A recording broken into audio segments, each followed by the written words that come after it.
Hello，大家好，我是 DP。在一天前，也就是3月18日 ，OpenAI 发布了 GPT 5.4 Mini 和 Nano 两款小模型。伴随着这次发布 ，Codex 的免费账号恢复了对高级模型 GPT 5.4和5.3 Codex 的使用权限。这也是时隔8天 ，OpenAI 再次恢复了免费账号对高级模型的使用权限。录一个视频跟大家分享一下相关情况。首先，我进行了一些本地测试，以下的测试结果仅限我本地测试，给大家做一个简单的分享。首先，我进行了第一组测试，是在 VS Code 的插件里使用的是，大家可以看一下这张图，上面分别标出了1、2、3，一号位代表我用的是 5.4 模型，思考强度是中等。2号位我问他的问题是非常简单的一个问题。Which model are you？ 你是什么模型？3号位他给出了一个中规中矩简单的回答，然后我提供了一下这次请求的数据情况，分别访问了两个模型 GPT 5.4和 GPT 5.1 Codex Mini， 然后1号位是模型，2号位是输入 token， 3号位是输出 token， 4号位是总 token， 所以我们进行了一个简单的统计。模型是 GPT 5.4 中等思考强度 15.2K 的总 token 用量，然后占了免费账号的周额度的 4%。好的，紧接着我又做了第二组测试，因为我的机器上还有那个 Codex APP， 然后分别是1、2、3、4、5，我都在图上标出来了。1号位代表我用的是 5.3 Codex， 高级思考。然后2号位我问的问题是一样的，然后3号位是回答，4号位是上下文的一个长度，然后5号位是我当时使用的 Codex 的版本，也就是当时的最新版。然后同样的，这边也提供这次请求的一个详情情况，分别是1、2、3、4，一号位是两个模型，2号位输出，3号位输入说错了，2号位输入，3号位输出，然后4号位总 token 数。然后进行了一个简单的总结，分别是模型 GPT 5.3 Codex， 思考强度是高等，就是 High， 然后总 token 数是 21K， 然后它用的周额度比例是 6%。好的，这就是我的测试的详细情况。下面我们来做一个额度的计算。首先，第一点需要确认的是，免费账号在 Codex 里只有周额度。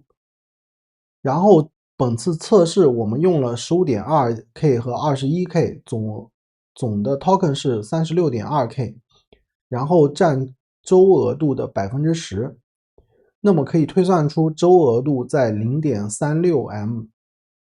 然后同时我们拉入 Team 账号来做对比， Team 账号分别有5小时额度和周额度。在我之前的测试中，Team 账号的5小时额度大概是这么一个关系， 6.8M 的 token 对应 27% 的5小时额度，那么可以测算出5小时的额度大概是25到 30M。 这里有一个范围，是因为我发现后面它的那个 token 是浮动的，因为它的额度比较大，所以我们这次测试中取30M。然后5小时额度大概是周额度的1/3，也就是一周可以用3次5小时。那么经过简单的换算，90个免费账号才能等于一周的一次的5小时额度，因为免费账号只有周额度，对吧？然后再计算，如果想要和 Team 账号的周额度打平，需要270个免费账号。好，这就是我计算的一个结果。下面我们来做一些思考和总结。首先，无论如何，这是一个好消息，因为它是免费的，并且这对初次接触 Codex 想要尝试的用户来说是非常友好的一件事情。但正是因为如此，我想说它也只能做测试用途，因为一周 0.3M 的额度其实干不了什么事儿。大家回想一下我刚刚的两个问题，2次问了简单的问题，它就用了 10%， 也就是相同的问题我可以问20次，然后这个额度就结束了，所以它只能做非常少的事情。然后这边我还想提醒大家的是，当前是在2倍额度的优惠期间，我不确定这个免费账号这次恢复的额度是否能吃到2倍额度的这个红利，不确定，但是有可能它没有2倍额度的一个福利在里面。然后下面是我的一些思考。首先，对于这种逆节奏周期的这种开放，我不太能理解。